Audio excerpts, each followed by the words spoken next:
6 months ago, I felt completely stuck. I had all these dreams swirling around in my head, but I had absolutely no clarity on how to make them real.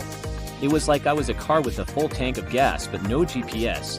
Then I discovered a simple 10-minute daily practice that honestly changed everything. It took me from being a dreamer to being a doer, and today I'm going to show you exactly how you can do it too. If you've ever felt like your potential is just locked away inside you, keep watching, because this is the key. So, let's start with the basics. Choosing your tools. This is where a lot of people get overwhelmed, but it's super simple. You can use a physical journal, like a simple notebook, or you can go digital with an app on your phone or computer. You could use a basic notes app or a dedicated journaling app. Here's the secret. There is no perfect tool. The only perfect tool is the one you will actually use consistently. Don't spend weeks searching for the right journal. Just pick one today and start. It's about progress, not perfection. Next up, how do you actually fit this into your life?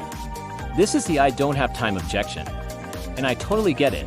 We're all busy, but we're not talking about hours here. We are talking about 5 to 10 minutes a day. That's it. You can build this into your routine by habit stacking. Do you drink coffee every morning? Great. Journal for 5 minutes while it brews. Do you scroll on your phone before bed? Swap that for 5 minutes of writing. The benefits are different depending on when you do it. Morning journaling can help you set your intention for the day and focus your energy. Evening journaling is amazing for processing your day, letting go of stress, and clearing your mind for better sleep. Find a slot that feels easy and stick to it. 5 minutes is better than 0 minutes. Okay, now for the magic. What do you actually write? Staring at a blank page can be intimidating, so I'm going to give you 5 powerful prompts that unlock your potential. These are designed to get you thinking and moving. The third prompt, by the way, completely changed my entire morning routine. First, what would make today great? This shifts your focus from a to-do list to a to-feel list. Second, what am I grateful for right now? This is an instant mood booster and helps you appreciate the good things you already have. Third, and this is the game changer, what is one small step I can take today toward my biggest goal?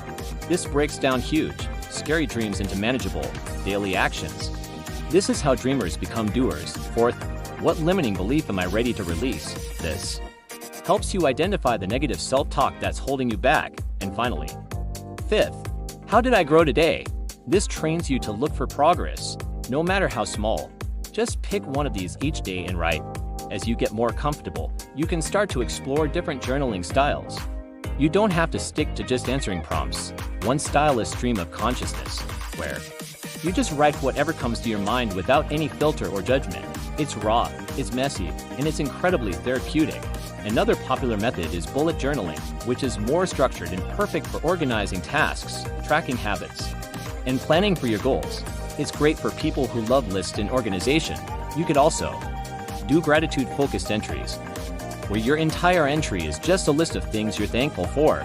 Or try vision journaling, where you write about your future self as if you've already achieved your goals. What does your day look like? How do you feel? This helps make your future vision feel more real and attainable. The key is to experiment and find what feels right for you. Now, this next part is maybe the most important message I can share with you today.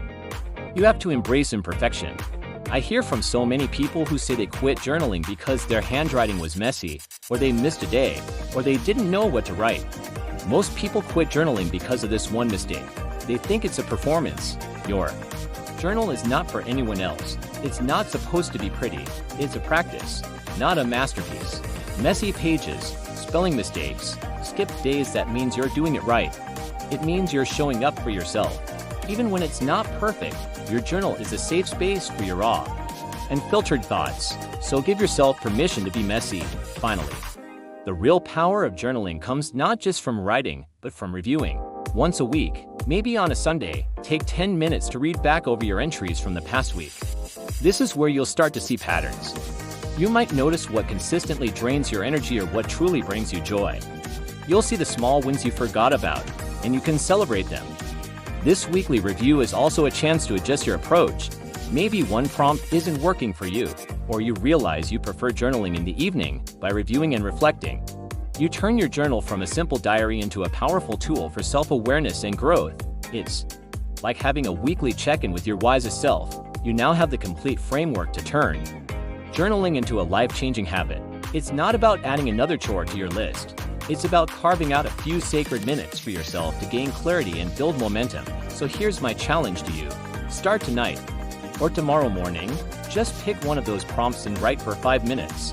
That's it. Drop in the comments which prompt you're going to try first. I read every single one, and I am so excited to be here to support your journey from dreamer to doer. Thanks for watching, and I'll see you in the next one.